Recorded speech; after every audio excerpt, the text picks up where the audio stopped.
2026 വലിയ പ്രതീക്ഷയോടുകൂടിയാണ് UDF മുന്നണി മുമ്പോട്ട് പോയിക്കൊണ്ടിരുന്നത്.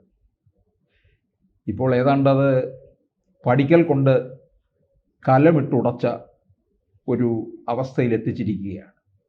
അതും ഒരു യുവ നേതാവിലൂടെ, ചിലരിലൂടെ ചിലതൊക്കെ നാശം സംഭവിക്കുമെന്നൊക്കെ പറയാറുണ്ട്. അതാണ് ഇവിടെ സംഭവിച്ചിരിക്കുന്നത്. കനകം മൂലം ദുഃഖം, കാമിനി മൂലം ദുഃഖം. ഇവിടെ കാമിനി മൂലം ആണ് കേരള രാഷ്ട്രീയത്തിലെ കോൺഗ്രസിന് നാശം സംഭവിക്കാൻ പോകുന്നത്.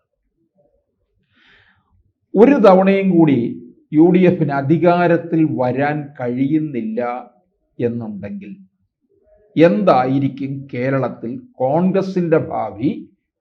2, UDFിൻ്റെ ഭാവിയും എന്തായിരിക്കും? UDFിൽ നിരവധി മുന്നണികളുണ്ട്, നിരവധി ഘടകകക്ഷികളുണ്ട്. പ്രധാന ഘടകകക്ഷി ലീഗ്, കേരള കോൺഗ്രസ് ജോസഫ് വിഭാഗം, കേരള കോൺഗ്രസ് ജേക്കബ് വിഭാഗം, കൂടാതെ CMB, RMB, forward block, RSP, ഇത്രയും ഘടകകക്ഷികൾ നിൽക്കുകയാണ്. ഇതിൽ ഏറ്റവും പ്രധാന ഘടകകക്ഷി എന്ന് പറയുന്നത് മുസ്ലിം ലീഗാണ്. അതിന് തൊട്ടു പിന്നാലെ കേരള കോൺഗ്രസ് ജോസഫ് വിഭാഗം. പിന്നെ ഉള്ളതൊക്കെ തന്നെ ഒറ്റയാൾ പട്ടാളങ്ങളായിട്ട് വരുന്നവരാണ്. ഫോർവേഡ് ബ്ലോക്കിനൊന്നും തന്നെ സീറ്റോ കാര്യങ്ങളോ ഒന്നുമില്ല. ആരും പ്രബലരായിട്ട് ആരെയും നമുക്ക് എടുത്തു പറയാനുമില്ല. ഫോർവേഡ് ബ്ലോക്കിന് എല്ലായിടത്തും ഓടിയെത്തേണ്ടത് ദേവരാജൻ മാത്രമാണ്. RMBക്ക് നമുക്കറിയാം KK രമ എന്നും നെടും തൂണായിട്ട് നിൽക്കുകയാണ്. അതുപോലെ RMBയെ സംബന്ധിച്ചിടത്തോളം ഘടകകക്ഷിയല്ല, അവരെ അസോസിയേറ്റ് ചെയ്ത് നിൽക്കുകയാണ് ചെയ്യുന്നത്. പിന്നെ CMB, അതിനകത്ത് CP ജോൺ മാത്രമാണ്, അല്ലാതെ നമുക്ക് ആരെയും എടുത്തു പറയാനില്ല. ലീഗാണ് യഥാർത്ഥത്തിൽ കോൺഗ്രസിനെ താങ്ങി നിർത്തുന്നത്, UDF മുന്നണിയെ നിലനിർത്തുന്നത്. അതുപോലെ കേരള കോൺഗ്രസ് ജോസ് കെ മാണി വിഭാഗത്തെ ഇപ്പുറത്തേക്ക് കൊണ്ടുവരാനുള്ള ശ്രമമൊക്കെ നടത്തി. അതിപ്പോഴും നടന്നുകൊണ്ടിരിക്കുകയാണ്. പക്ഷേ ഇനിയിപ്പോൾ കോൺഗ്രസിന്റെ ഭാവി ഇത്തരത്തിൽ അനിശ്ചിതത്വത്തിൽ നിൽക്കുമ്പോൾ ഏത് തരത്തിലായിരിക്കും ഏതെങ്കിലും ഒരു ഘടകകക്ഷി മുന്നണി വിട്ട് ഇവിടേക്ക് വരിക? ഇവിടെയുള്ളവർ തന്നെ പോകാൻ നിൽക്കുന്ന ഒരവസ്ഥയിലേക്ക് കാര്യങ്ങൾ മാറിയിരിക്കുകയാണ്.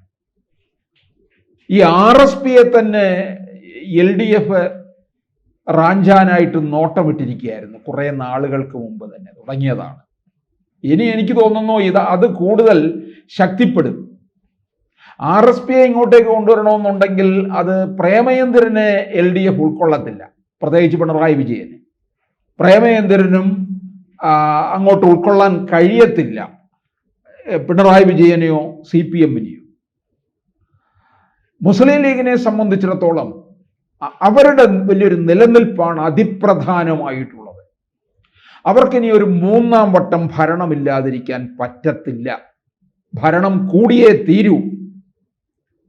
അതിനുവേണ്ടിയാണ് അവർ നിലമ്പൂരിൽ അത്യധ്വാനം നടത്തിയത്. നമുക്കറിയാം, നിലമ്പൂരിലെ ഫലത്തിൻ്റെ മുഴുവൻ ക്രെഡിറ്റും മുസ്ലിം ലീഗിനാണ്. മുസ്ലിം ലീഗ് ആ മണ്ഡലത്തിൽ മുഴുവൻ സമയം കുഞ്ഞാലിക്കുട്ടിയുടെ നേതൃത്വത്തിൽ പ്രവർത്തിച്ചു. വീടുകൾ കയറി ഇറങ്ങി കുഞ്ഞാലിക്കുട്ടി സഹിതം. കുഞ്ഞാലിക്കുട്ടിയെ പോലുള്ള ഒരു മുതിർന്ന നേതാവ് ഓരോ വീടുകളിലും ചെല്ലുമ്പോൾ അവരിൽ നിന്നുണ്ടാക്കുന്ന ഇമ്പാക്റ്റ് വളരെ വലുതാണ്. അത് നന്നായി മനസ്സിലാക്കി കുഞ്ഞാലിക്കുട്ടി. എന്തിനാണ് ഈ വിജയം ഉണ്ടാക്കി കൊടുത്തത്? ആര്യാടൻ ഷൗക്കത്തിനോടുള്ള പ്രേമം കൊണ്ടോ? ആര്യാടൻ ഷൗക്കത്തിന്റെ അച്ഛൻ ആര്യാടൻ മുഹമ്മദ് ഉണ്ടായിരുന്ന കാലത്ത് ലീഗുമായിട്ട് വലിയ പിണക്കമായിരുന്നു, സൗന്ദര്യ പിണക്കമായിരുന്നു. അദ്ദേഹം ഒരു മതേതര സ്വഭാവമുള്ള ആളായിരുന്നു. ലീഗിന്റെ ഈ വർഗീയ സ്വഭാവമൊന്നും അദ്ദേഹത്തിന് ഇഷ്ടപ്പെടത്തില്ലായിരുന്നു. അങ്ങനെ മുസ്ലിം ലീഗ് ഇത്ര അധ്യധ്വാനം ചെയ്തതിന്റെ കാര്യം നിലമ്പൂരിൽ ഈ ഒരു വലിയ ഫലം ഉണ്ടാക്കി കൊടുത്തു കഴിഞ്ഞാൽ കേരളത്തിൽ ആ ഒരു തരംഗം അങ്ങനെ നിൽക്കും. അത് 26ലേക്ക് അങ്ങ് വ്യാപിപ്പിക്കാം. അങ്ങനെ നടക്കും എന്ന് കേരളത്തിലെ രാഷ്ട്രീയ നിരീക്ഷകർ വരെ കണക്ക് കൂട്ടി. പിന്നെ കുറച്ച് സ്പേസ് പോകും, കുറച്ച് വോട്ട് കുറയും, അത് BJP-യിലേക്ക് പോകും. UDF എവിടെ നഷ്ടം സംഭവിക്കുന്നുണ്ടോ അത് BJP-യിലേക്ക് പോയി എന്ന് കരുതിക്കൊണ്ടാൽ മതി. പണ്ട് വെള്ളാപ്പള്ളി നടേശൻ കേരളം മുഴുവൻ ഒരു യാത്ര നടത്തി തിരിച്ചെത്തിക്കഴിഞ്ഞാണ് BDJS എന്ന് പറയുന്ന അവരുടെ ആ ഒരു പാർട്ടി ഉണ്ടാക്കുന്നത്. BDJS NDA സഖ്യത്തിൽ വന്നു. അങ്ങനെ BDJS മത്സരിച്ചു കഴിഞ്ഞപ്പോൾ മത്സരിക്കാനിറങ്ങിയ മണ്ഡലങ്ങളിലൊക്കെ തന്നെ UDF പരാജയം ഉണ്ടായി. UDF കിട്ടേണ്ട വോട്ടുകളൊക്കെ BDJS-ലേക്ക് പോവുകയാണ് ചെയ്തത്. അപ്പോൾ തീർച്ചയായിട്ടും ഇത് ഇവിടെ UDF പലതരത്തിൽ ഉണ്ടാകുന്ന നഷ്ടങ്ങളിൽ ഒന്നാണ്. BJP വലിയ സ്പേസ് ഉണ്ടാക്കുമ്പോൾ UDF നഷ്ടം സംഭവിക്കുന്നു. അതിൻ്റെ കൂടെ കൂനിന്മേൽ കുരു എന്ന പോലെ ഇടിവെട്ടിയവന്റെ തലയിൽ പാമ്പ് കടിച്ചു എന്ന് പറഞ്ഞതുപോലെയാണ് കോൺഗ്രസിനകത്ത് ഈ സ്ത്രീ വിഷയം കടന്നു വന്ന് ഒരുവൻ ആ പാർട്ടിയെ തന്നെ ഇല്ലാതാക്കുന്ന അവസ്ഥയിലേക്കാണ് കാര്യങ്ങൾ പോയത്. കോൺഗ്രസ്സുകാരെ സംബന്ധിച്ചിടത്തോളം ഭരണമില്ലെന്നുണ്ടെങ്കിൽ പിന്നെ അവർക്ക് വലിയ നിലനിൽപ്പൊന്നുമില്ല. ഇപ്പോൾ തന്നെ ഘടകകക്ഷികളൊക്കെ തന്നെ അകലാൻ തുടങ്ങിയിട്ടുണ്ട്. മുസ്ലിം ലീഗ് ഇപ്പൊ പഞ്ചായത്ത് തെരഞ്ഞെടുപ്പ് വരെ നോക്കി നിൽക്കും. അത് കഴിഞ്ഞാൽ അവരുടെ വഴി നോക്കും. ഒരുപക്ഷെ LDF-ലേക്ക് വന്നാൽ പിന്നെ ഇവരുടെ ഈ ബാർഗൈനിങ് ഒന്നും നടക്കത്തില്ല. എന്നാൽ പോലും വേണ്ട, ഭരണം കിട്ടുമല്ലോ, ഉപമുഖ്യമന്ത്രി സ്ഥാനവും കിട്ടത്തില്ല. LDF അങ്ങനെയൊന്നും വഴങ്ങിക്കൊടുക്കത്തില്ല. എന്നാലും വേണ്ടില്ല, ഭരണത്തിന്റെ അധികാര കസേരയിൽ അങ്ങനെ അപ്പകഷ്ണവും നുണഞ്ഞിരിക്കാമല്ലോ എന്നാണ് ലീഗ് കരുതുന്നത്. ലീഗ് മാത്രമല്ല, ഘടകകക്ഷികൾ, ചെറിയ ചെറിയ പാർട്ടികൾക്കൊക്കെ നിലനിൽപ്പ് വേണ്ടേ? ഒന്നുമില്ലാതെ അങ്ങനെ നിലനിൽക്കാൻ പറ്റും? അപ്പോൾ ലീഗ് ചുരുക്കം പറഞ്ഞു കഴിഞ്ഞാൽ UDF വിടാനുള്ള സാധ്യതയിലേക്ക് കാര്യങ്ങൾ നീങ്ങും എന്നർത്ഥം. ലീഗിനൊന്നും കോൺഗ്രസിലെ ഈ യുവ നേതൃത്വത്തെ ഒന്നും നിയന്ത്രിച്ചു നിർത്താൻ കഴിയത്തില്ല ഇത്തരത്തിലുള്ള വഴിവിട്ട പോക്കുകൾക്ക്. കോൺഗ്രസിനകത്ത് മുഖ്യമന്ത്രിയെ ചൊല്ലിക്കുള്ള കലഹവും മറ്റുമൊക്കെ ഉണ്ടെന്നുണ്ടെങ്കിൽ ലീഗ് ഇടപെടുകയും അത് ഹൈക്കമാൻഡിനെ വിവരം ധരിപ്പിക്കുകയും അത് സമവായത്തിൽ എത്തിക്കുകയും ഒക്കെ ചെയ്തിട്ടുണ്ട്. പക്ഷെ ഈ വിഷയം പൊതുജനങ്ങളുടെ ഇടയിലേക്ക് ഇറങ്ങി വന്നിരിക്കുകയാണ്.